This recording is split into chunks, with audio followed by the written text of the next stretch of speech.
Assalamualaikum warahmatullahi wabarakatuh. Nama saya Nazila Putri Azmi dengan NIM 12170501111 dari kelas Teknik Informatika C. Di sini saya akan menjelaskan mengenai classifying data sequence using machine learning. What is data sequencing? Sequencing DNA adalah teknik laboratorium yang digunakan untuk menentukan urutan pasti bahasa A, C, G, dan T dalam molekul DNA. Informasi urutan DNA penting bagi ilmuwan yang menyelidiki fungsi gen. Teknologi sequencing DNA menjadi lebih cepat dan lebih murah sebagai bagian dari proyek genom manusia. What is gen? Gen adalah kumpulan instruksi yang menentukan seperti apa organisme tersebut, dimulai dari penampilannya, cara bertahan hidup, dan perilakunya di lingkungannya. Gen terdiri dari kombinasi panjang 4 bahasa nukleotida yang berbeda, yaitu A, C, G, dan T. Ada banyak kombinasi yang memungkinkan. Yang selanjutnya, what is FASTA format? Dalam bioinformatika, format FASTA adalah format berbasis teks untuk mempresentasikan urutan nukleotida atau urutan asam amino, di mana nukleotida atau asam amino dipresentasikan menggunakan kode huruf tunggal A, C, G, T, dan N, di mana A adenin, C sitosin, G guanin, T timidin, dan N salah satu dari A, C, G, dan T.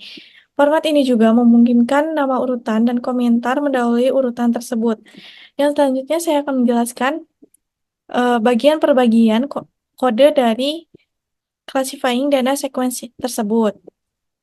Yang pertama, from IPython.display import image. Ini mengimpor modul image dari pustaka IPython display. Modul ini digunakan untuk menampilkan gambar di lingkungan IPython. Yang selanjutnya, import OS. Ini mengimpor modul OS yang memberikan fungsionalitas terkait sistem operasi seperti mengakses direktori dan berbagai operasi file. Yang selanjutnya, ls input ini adalah perintah shell atau command line yang dijalankan di dalam notebook. Else adalah perintah untuk menampilkan isi dari suatu direktori. Dalam konteks ini, tanda seru digunakan untuk mengeksekusi perintah shell dari dalam notebook.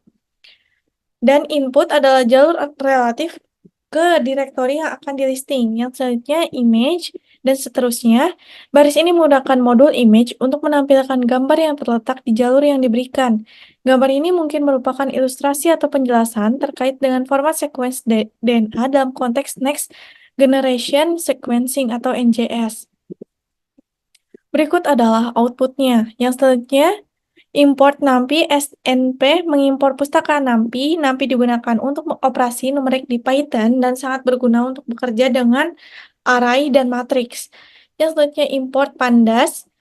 Ini adalah pustaka yang kuat untuk manipulasi dan analisis data yang menyediakan struktur data seperti data frame yang memudahkan untuk bekerja dengan data terstruktur. Import Seaborn SNS mengimpor pustaka Seaborn yang dibangun di atas Matplotlib dan menyediakan antarmuka tingkat tinggi untuk membuat grafik statistik yang menarik. Yang selanjutnya, import matplotlib.pyplot SPLT. Modul ini adalah pustaka serbaguna untuk membuat visualisasi statis, interaktif, dan animasi di Python. Yang selanjutnya, matplotlib inline. Ini adalah perintah ajaib yang digunakan dalam notebook Jupyter. Ini memastikan bahwa plot matplotlib ditampilkan langsung di bawah sel kode dalam notebook. Yang selanjutnya yaitu human sama dengan pd.read_table. Baris ini membaca data dari file teks yang disebut human text yang terletak di direktori DNA sequence dataset. Pustaka yang digunakan adalah Pandas yang sering digunakan untuk manipulasi data dan analisis data di Python.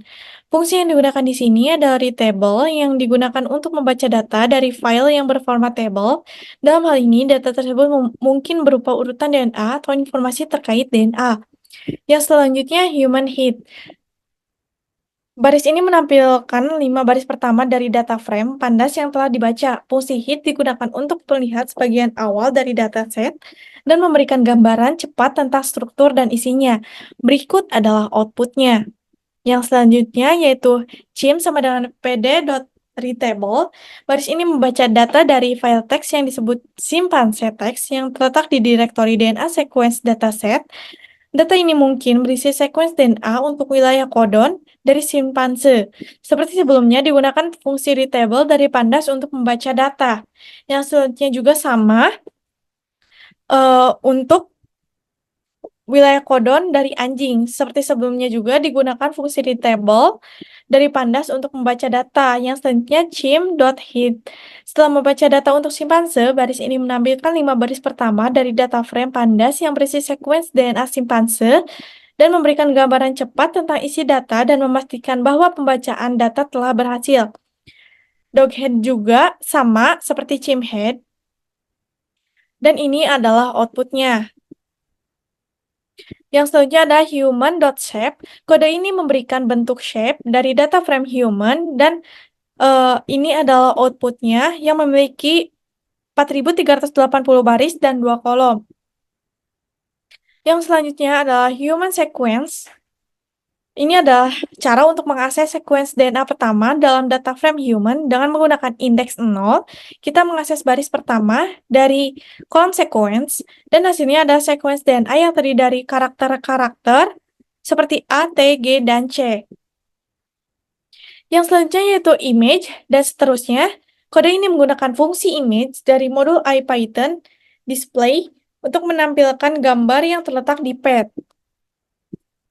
Ini adalah outputnya.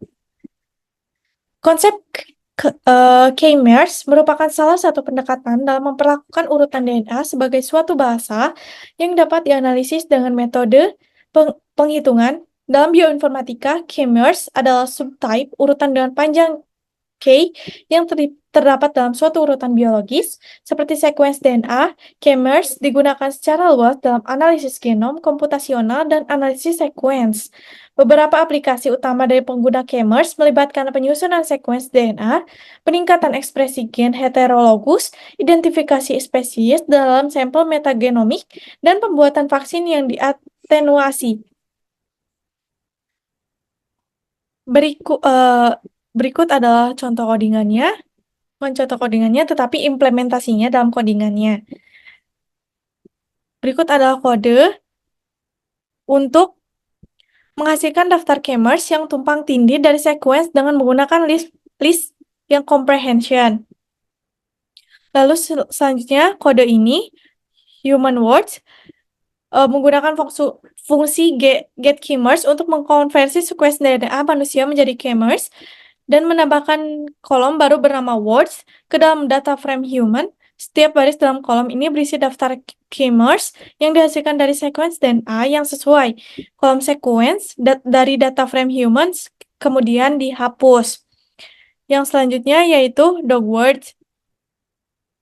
Baris ini melakukan hal yang sama untuk data anjing. K-meres dihitung dan ditambahkan ke kolom baru words, dan kolom sekuens dihapus dari data frame. Dog membersihkan data frame manusia dan menampilkan 5 baris pertama. Yang selanjutnya human sama dengan human.drop. Baris ini menghapus kolom sekuens dari data frame human untuk membersihkannya dan menampilkan 5 baris pertama dari data frame tersebut. Pada akhirnya, setelah langkah-langkah tersebut masing-masing data frame, manusia, simpanse, dan anjing yang berisi K-meres yang dihasilkan dari sekuens DNA, data sekarang telah diubah ke dalam format yang lebih sesuai untuk analisis atau pemodelan lanjutan. Berikut adalah outputnya. Kode ini adalah values human text akan berisi list dari K-meres untuk setiap gen manusia. Y dan H, Y underscore H akan berisi label kelas untuk masing-masing gen manusia. Pengubahan list of K-meres menjadi kalimat. Yang selanjutnya for item in range, loop ini berjalan melalui setiap elemen dalam human text. Setiap elemen diubah menjadi satu string kalimat. Setiap K-meres dipisahkan oleh spasi. Yang selanjutnya human underscore text. Ini menunjukkan kalimat string dari K-meres untuk gen ketiga manusia setelah diubah. Secara keseluruhan, tujuan dari langkah-langkah ini adalah untuk mempersiapkan data yang sesuai dengan input yang diterima oleh alat pemrosesan bahasa alami. Scikit-learn, seperti convectorizer. Data tersebut sekarang dapat digunakan untuk melakukan analisis lebih lanjut seperti pembuatan model klasifikasi berbasis K-mesh. Ini adalah output yang dihasilkan kode di atas ini.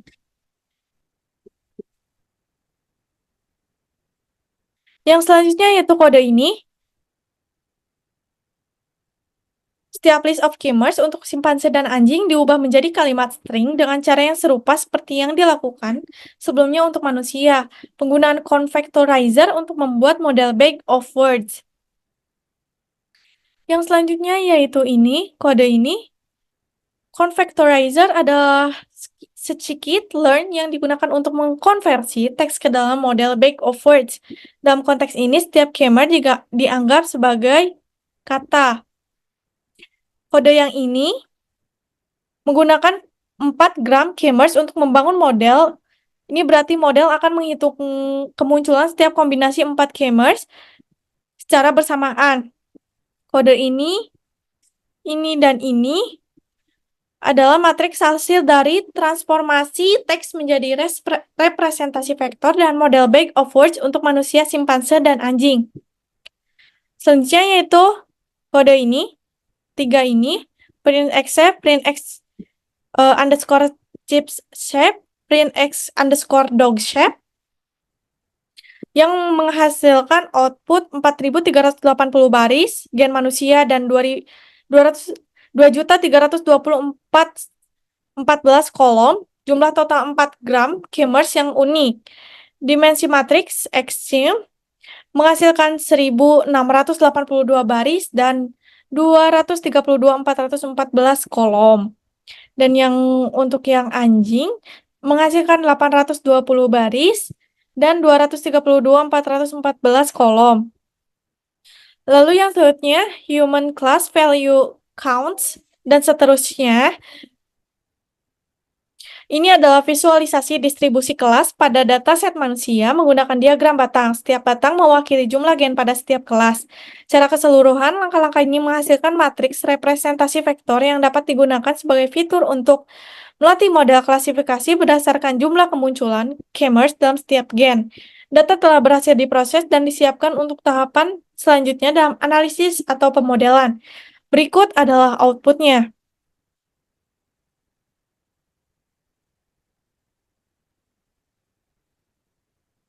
Sekian penjelasan yang dapat saya sampaikan.